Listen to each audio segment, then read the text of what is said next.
And we're going to talk to you about something tonight that I think a lot of you might know about, but it's not something you talk about in public. So we're going to talk about this in public tonight. It's a concept called quiet quitting. Now, that's a very alliterative phrase, quiet quitting. There's also a corollary called quiet firing.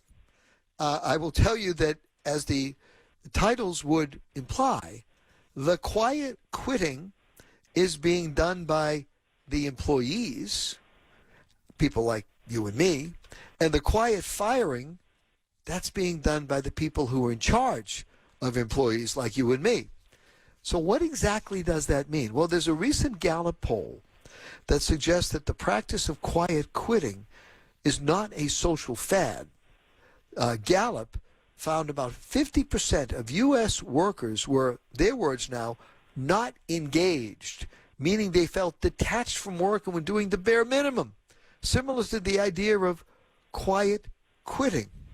Gallup interviewed more than 15,000 workers over the age of 18 for this survey throughout June of 2022. So this is recent. Gallup's data show quiet quitting isn't a new trend. Gallup said, dating back to 2000, the number of not engaged workers has never dropped below 50%, meaning that most U.S. workers, according to this article out of Yahoo Finance, have been feeling detached at work for decades. That's a problem. That's a big problem. So to help us sort it out, we're joined by Dr. Jane Gardner, who is a psychologist and knows a heck of a lot more about these trends than I do. Hi, Jane. How are you tonight? Hi, Dan. I'm great. I'm supposed to call you Dr. Gardner. I have to give you the proper appellation here.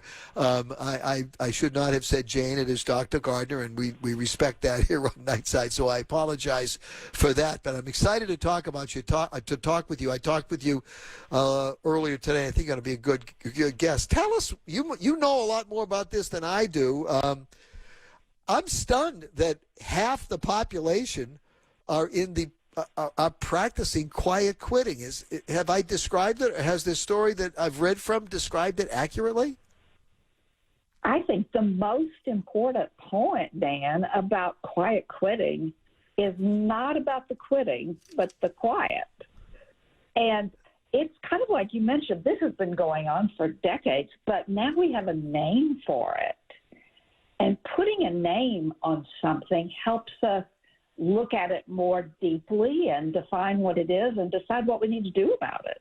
Okay, well, define it more deeply for me. This is an area that you deal with all the time, and to me, it's stunning. I've worked in the media for my entire career. Worked first in television for a long time at WBZ here in Boston, the CBS affiliate, and now I work for iHeartMedia and have done a talk show for 15 years.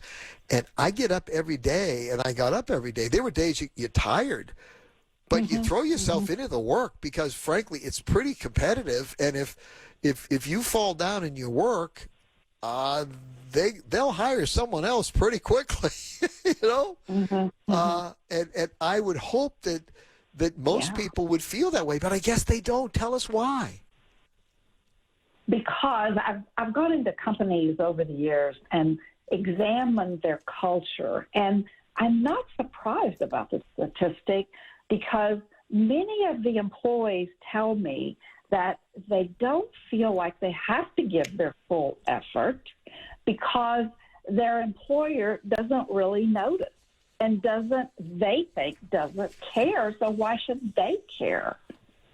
So this problem, you would assume is about the employee, but we must talk about the employer who allows this to happen in their company, where people piddle and don't take the initiative to ask for, hey, what can I do? What can I do to help?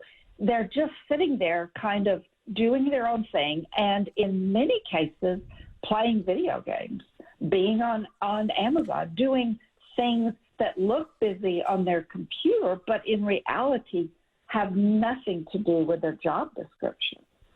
So you're And I think you're right, by the way. You make a point which is really true. You know, one of the things that I learned a long time ago as an employee, and I have never been in quote unquote management, never. I've worked with, like I work with my producer, producer Lightning, and I've worked with camera guys and camera gals when I was a television reporter, and I work with editors and producers, but we're all employees. But the best employers, the best bosses that I ever had were the people who would take notice of when you did a good job or a bad job. And if I did a story that was flat and didn't, you know, write it as well as I could, didn't use all the video as well as I could, and the news director or the assistant news director called me in the office and said, hey, you know, I think you could have done a better job, and here's why. Or conversely, called you in and gave you a pat on the back and said, man, you really hustled. That was great stuff. That made you want to go out the next day and work even harder. Oh, absolutely. And, you know, studies show it's not about the pay with people. I mean, you have to make a certain amount of money, but after a certain point, it's not about how much money you make. It's about how valuable you feel to that company, whether you feel like there's any meaning in what you do or not. So that's why I say, you know, this is a two-way street here. Quiet quitters are they're just not getting their point across being quiet. I wish they'd speak up a little bit. I hear parents use this phrase now with children, use your words, you know, and I'd like to have them talk about what it is.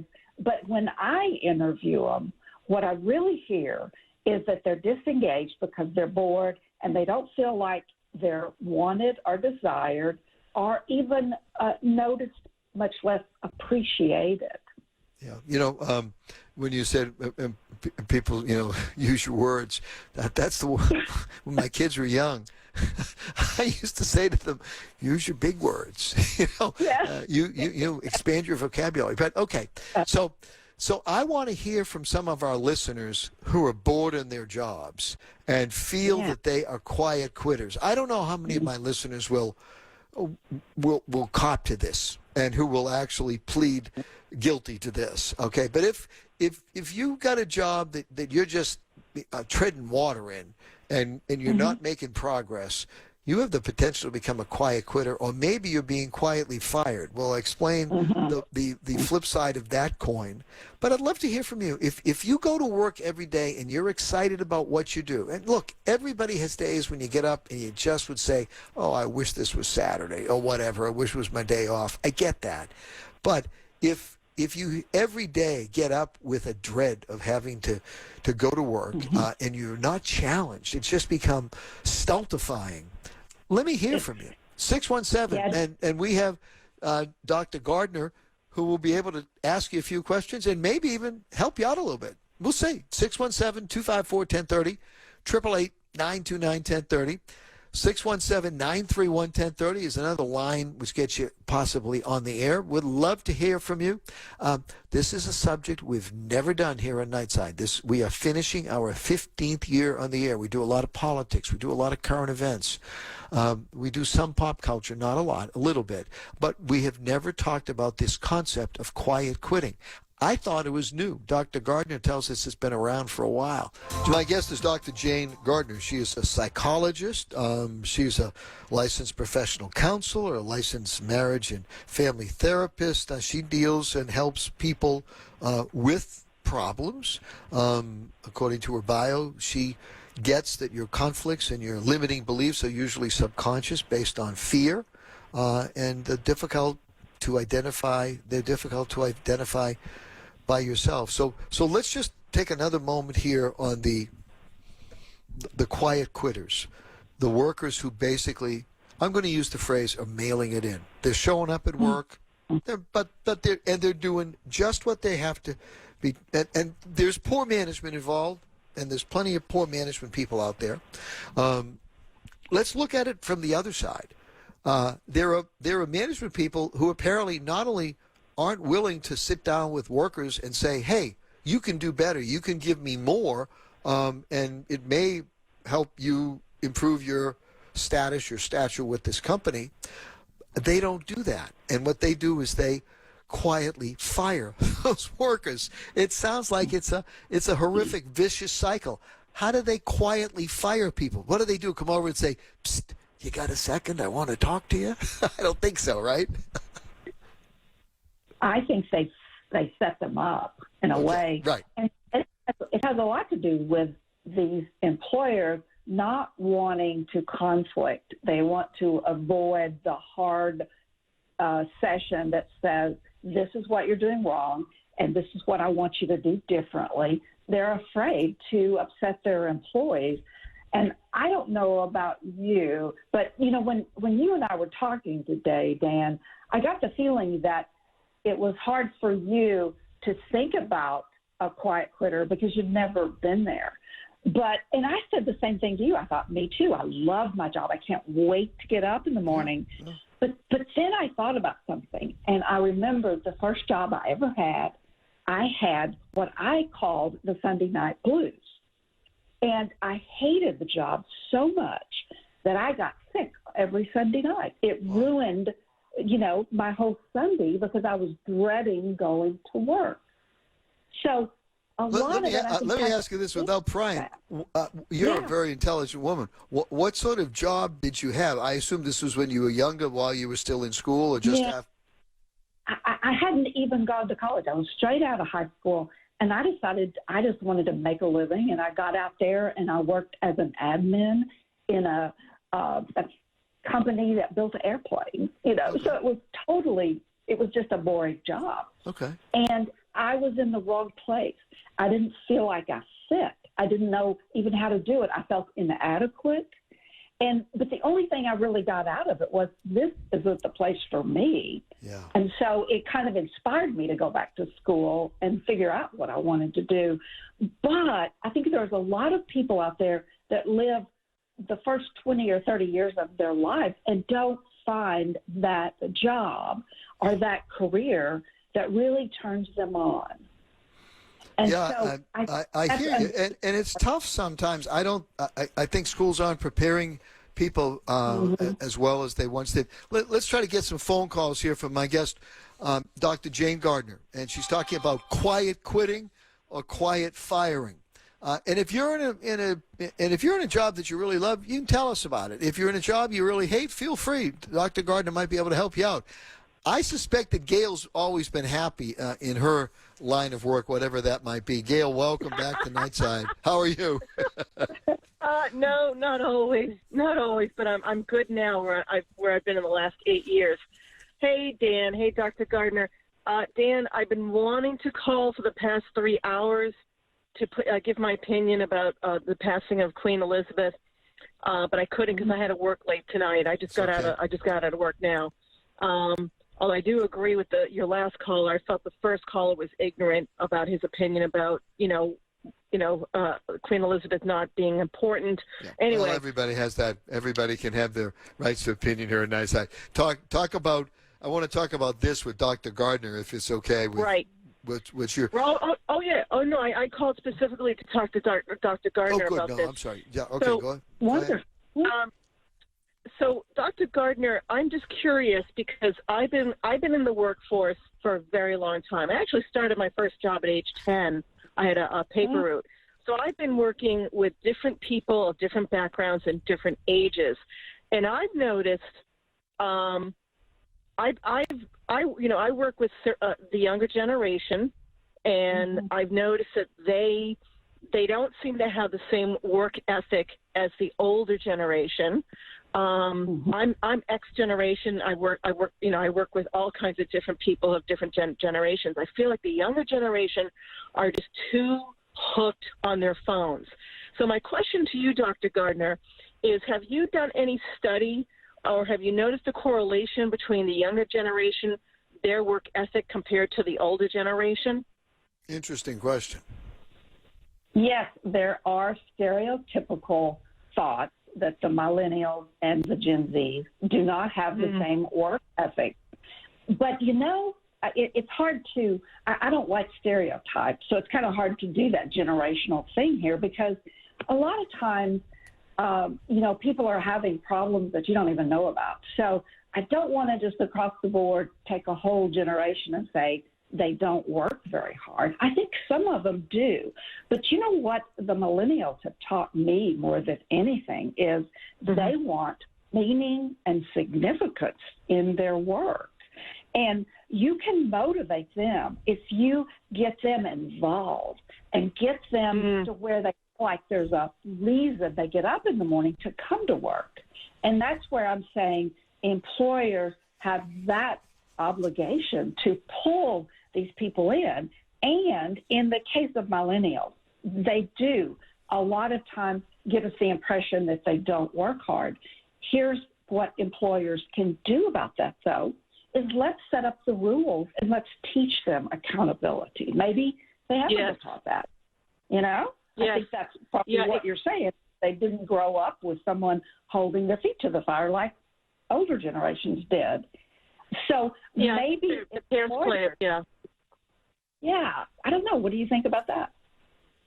I think you're right. I think you have a very good point there. I think it sounds like in most cases maybe the parents did not teach the younger generation accountability and responsibility. And I wholeheartedly agree on the fact there's so many bad managers out there. If I had $1, if I was given $1 for every bad manager out there, I would have a lot more money in the bank because I've seen them. Yeah. It's tough to figure out how some people get into management. Yes. I just want to say something real quickly, and because I'm hoping that other people can identify with this. When I grew up, I had some of the worst jobs that you could possibly imagine, okay? One summer, my job was to clean toilets at a college. I was a 20-year-old college student at a different school, and my summer job was cleaning toilets at this school. Another job that I had, which wasn't bad, but it had its moments. I was a bag boy. My first job was I was one of those kids that bagged groceries, and to this day, when I go through a grocery store, I bag my own groceries. I look at the kid and I'll say, I used to do this professionally. I'm going to do it. I'm serious. And I joke with them a little bit. But those kids I really admire because it's a thankless job, okay? And a lot of them are there and they're putting things that are very light on the bottom of the bag, and they're throwing on on the top of the bag the heavy stuff, and it's like, oh my God! I'm saying, please don't. And one of the first jobs that I had, I'm working at. I'm not even going to say the company, but it's a big food chain. So I'm there like 3 days, and they tell me you got to go out and you got to clean up. I'm low man on the totem pole. You got to go out and clean up around the dumpster. Well, it has to be like 90 degrees, and I go out, and there's a whole bunch of stuff. I pick up this big piece of cardboard, and underneath it, there had to be like 5 million maggots. Oh, I'm telling you, it was like, whoa! I have never seen anything like it, and they're all moving, like. But I'll tell you, hazmat situation. Yeah, but once you had jobs like that, but didn't you when you finally got a halfway decent job, you worked hard. You were afraid to lose it. Right. Yeah, but you know what, Dan? Whether you're cleaning toilets or picking up the cardboard, it taught you humility. Oh, yeah, well, I had that going in. Trust me. Hey, Gail, I love your calls. You know that. Thanks so much, and thanks for your kind words about Queen Elizabeth. That's very kind of you to pick us up on that one. Thanks. Appreciate it. You got it, Dan. Good night. Good night, Gail. Go ahead, Dr. Gardner. Yeah, I think she brought up a good point. And in talking about this with employees, I have the other side of that story is what I call the silent grinders that probably, like you and me, we've had our tough jobs. So now we work extra. We may stay a little extra, but we do the job and we don't walk out the door. We have initiative. So those people suffer when the employer doesn't set up some rules and call people out when they're not doing their job. Yeah, that's really the comparative. Yeah, you're breaking your back, and you're seeing that you're not getting a pat on the back, and the other people are mailing it in, and it's human nature at that point. You're going to say, well, I'm an idiot not to do the same thing as the others. My guest is Dr. Jane Gardner. We're talking about quiet quitting and quiet firing. She's a psychologist. Love to have you join the conversation. Love to know your work experience. I've laid it out for you. I had some decent jobs too, as a kid. But I mean, those were a couple that weren't great. I mean, I remember. I've told this story before, and I'll probably tell it again later on. But just cleaning toilets that summer at Curry College, which is a small school. It's a really good school now outside of Boston, Massachusetts, and it was. I felt like Bill Murray in Caddyshack. They hadn't even made the movie yet, but that's who I felt like that summer. We're talking about the concept of quiet quitting. And by the way, if some of you are employers out there and you want to defend the employers and tell us why it's the fault, we can get it going here. I mean, I got to tell you. I'll tell you one other story if I could, Dr. Gardner. I'm a young kid. I'm 16 years old, okay? And I'm working as a bag boy at a supermarket. So I'm there like my second day. And so one of the older middle management people who's like probably 19 years old comes up to me with a can of some fruit or vegetables, a canned good, which had a dent in it. And the guy said to me, he says, go back in the back of the store and see whatever the guy's name was. Go see Sully. And ask him for the can straightener outer. Now, I wasn't stupid, but I knew that just wasn't going to exist, so I said, no problem. So I went to the back of the store. I hid for about 15 minutes, had a Pepsi, flirted with one of the other girls who were back there, I guess. Then went back and found whatever it was a can of beets or something, put the one that was crooked and bent and put it way in the back of the shelf and grabbed a new fresh can, same can, but obviously which wasn't damaged, brought it back to the middle management guy and said, here you go, Sully says hi. Walked away. See, look what you learned. I mean, those difficult jobs, they just teach us things. Yes, they do. Little innovation, little, Exactly. Got myself a 15-minute break and all of that. Let's go to the calls, okay? We got Tom in Pennsylvania. Tom in Pennsylvania, welcome back to Nightside. You're on with Dr. Jane Gardner. Tom, how are you? Hey, no problem. My feeling is, excuse me, you can get an employee if you're in management, right? I think you get employees to do more if you talk to them like they're human beings rather than screaming and hollering at them. Oh, there's no doubt about that. Would you agree with that, Dr. Gardner? Well, I have a story about that, Tom, because I bet you've worked for this person who knew all of my kids. He knew all of my kids' names. He knew a lot about them, and every day he would make the rounds in the 30 employees that were where I was working there, and he would check in with them. Now, let me tell you, that makes some loyal people because you think he cares. And in a way, he does if he spends that much time just checking in and talking to you. So I agree totally, Tom. I think that's a great point. Well, here's the thing. In other words, the respect should be both ways, is what I'm trying to say. Sure, absolutely. Yeah. And, you can agree or disagree with me. I don't care. But you get the idea of what I'm saying, though. Right. If you're in a job, it's not like you're in the military. I mean, if you're in the military and you're an enlisted guy, you got to salute that officer, okay? And if that officer wants to give you a hard time, you got to sit there and say, yes, sir, no, sir, yes, ma'am, no, ma'am. Okay? It's the same principle with him or her. What I'm trying to say is, if he or she's in charge in the armed forces, and he talks to people like they're human beings, he's going to get more production out of them in any field, any business, whether it's the armed forces or where it's at.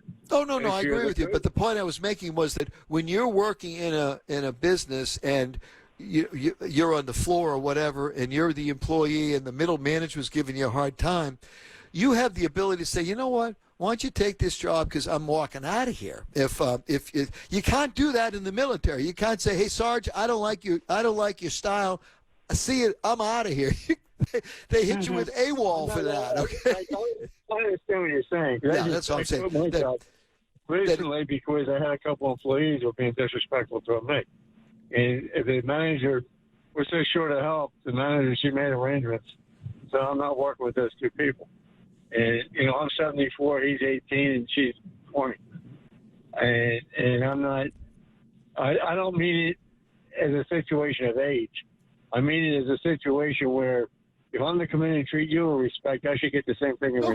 No question. The respect should be mutual. Absolutely. Couldn't agree with you more. That's what I'm trying to explain. You got it. You explained it well.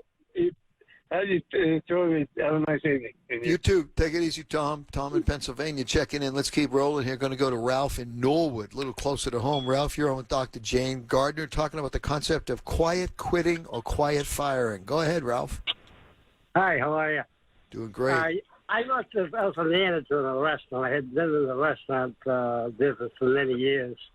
And I just found a letter that an employee gave me. And it kind of, hits the point you're talking about. It says, Ralphie, where to start on the thank you note here.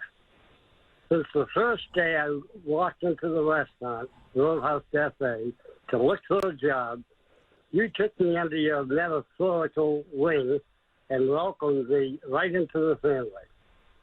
The goals you set for your staff and how you manage the restaurant is something to be applauded.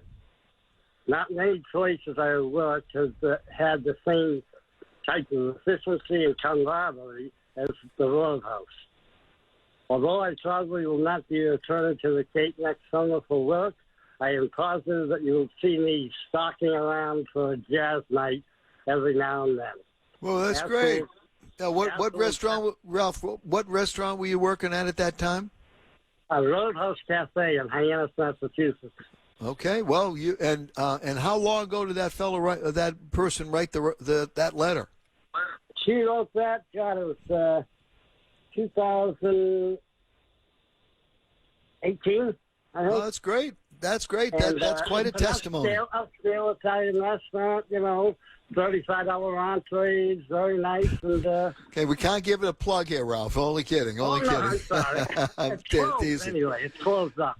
That's okay. Well, look, you did a good job with that employee. That employee did a good job for you, and that's what it's all about. There you go. Yeah. Are you still in the business or no? No, not anymore. Retired now. You're retired. Yeah. Retired. How old are you, Ralph? How old are you? 63. Oh, you're too young to be retired, Ralph. Come on. 63 is the new 36. Dr. Gardner, we got to get Ralph back working here. Go ahead, Dr. Gardner. I used to work at the Asian Warriors. Hold on, Ralph. Dr. Gardner, go ahead.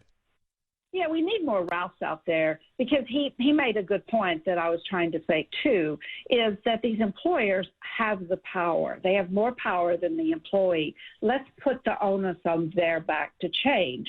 Now, I work right now as consultant for several CEOs, so I hesitate to call them out like this.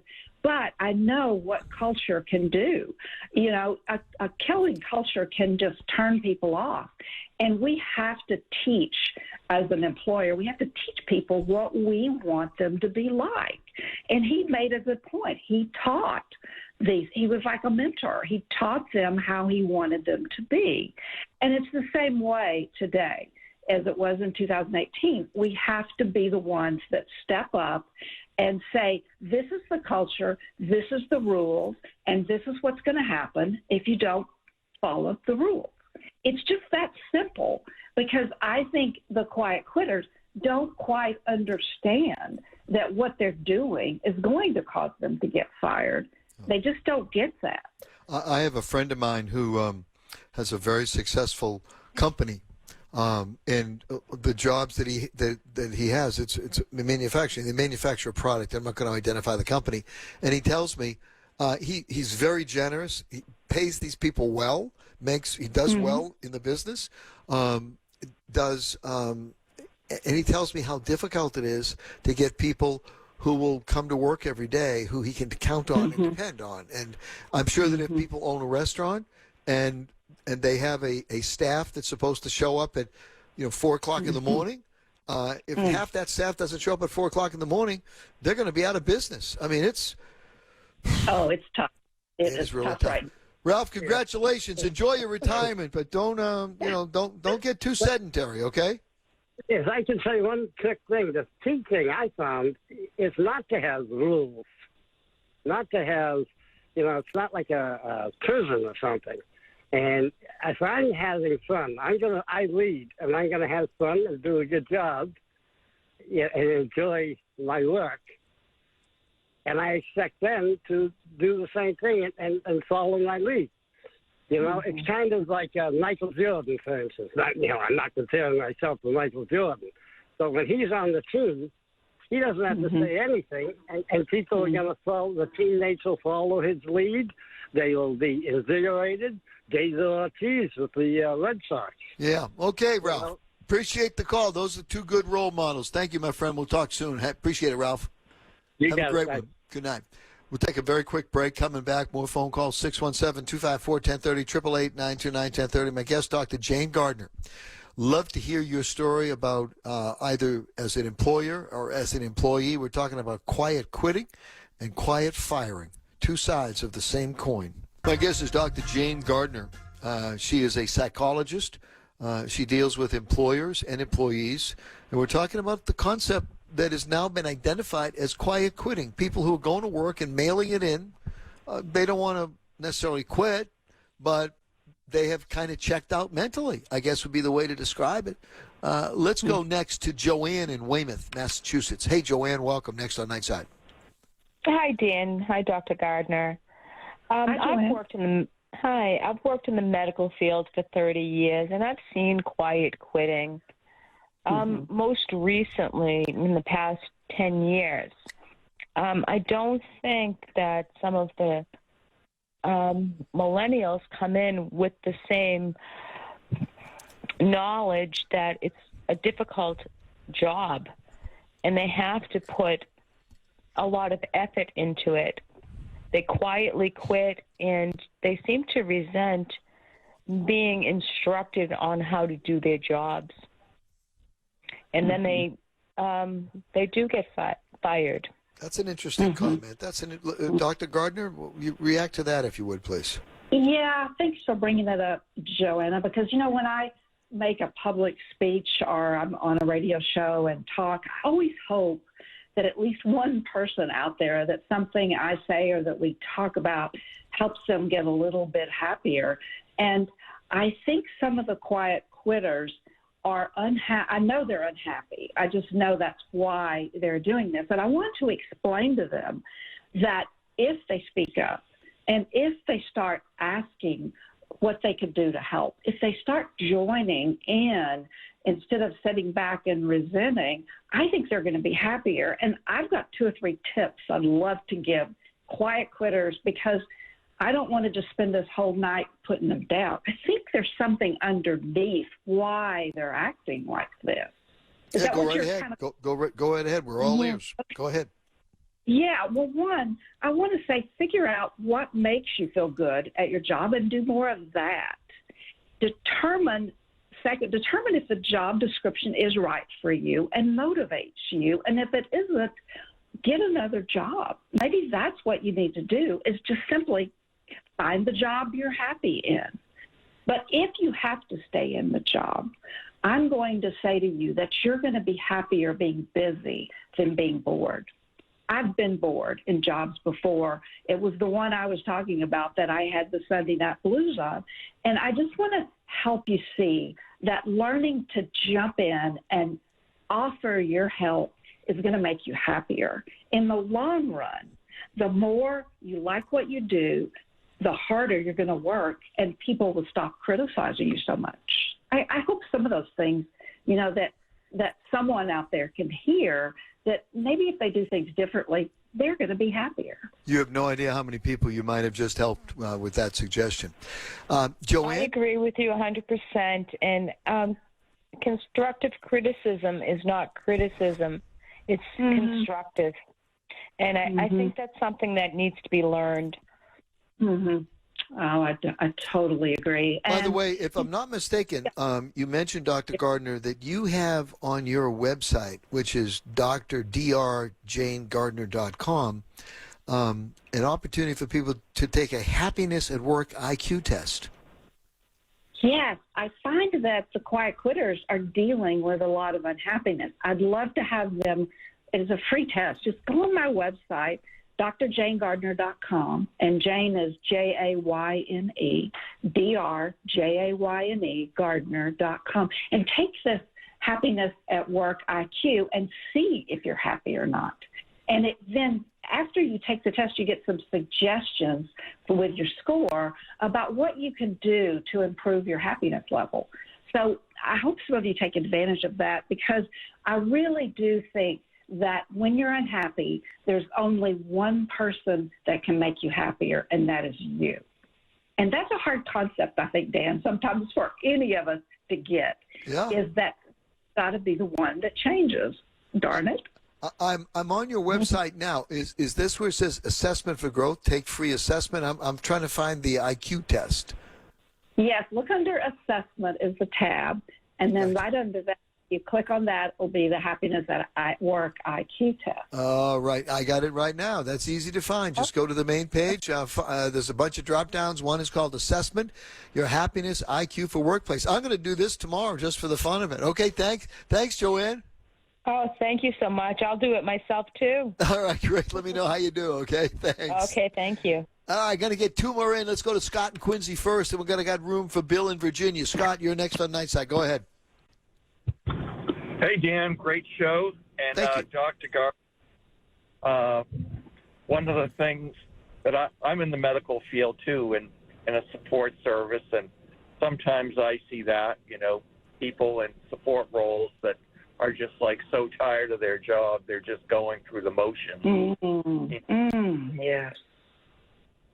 And but one of the things I learned early on is, in the mid-'70s, I worked at a bike shop called Landry's for this guy, Peter Henry.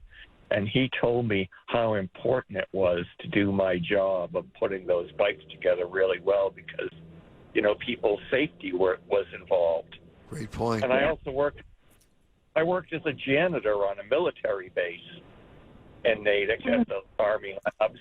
And this guy, Roger Rahal, he did his job with such great joy, seeing a water bubbler sparkle, that I learned that no matter what the job is, there's always a way to, find pride and self-accomplishment in that work and take that with you. So what I would ask you, Dr. Gardner, is be an advocate for teaching people how to work in the public school systems. Like in Japan, the students have to clean their classrooms and polish the floors and do all that stuff. We should do that in the U.S. Every student, as part of their education, should learn how to empty the trash, clean the floors, vacuum the rugs, tend the grounds. And by the time they get out of school, if nothing else, they know how to be a janitor. All right, great suggestion. Scott, I need to get one more call in before we got to wrap it up. Appreciate your call. Thank you, Scott, as always. Great points. Yes, sir. Good night. Let me go to Bill in Virginia. Bill, I'm going to steal an extra minute for you, but that's about all we have. Go ahead, Bill. You're on. Talk to Jane Gardner. Thank you, Dan. I appreciate it. Interesting discussion tonight. Dr. Gardner, greetings. I started working when I was 11. I had a TV guide route. Yeah. Wow. And I think I made 5 cents on each TV guide. But my main career, I was a high school librarian for over 40 years. Loved the job. Absolutely loved it. Worked in 3 school systems, and each time I left one school system after about 10 to 12 years, I felt guilty. Absolutely felt guilty about leaving. Well, that means you're a responsible employee.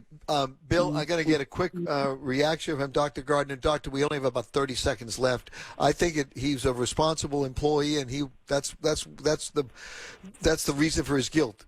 Am I right or wrong on that, do you think?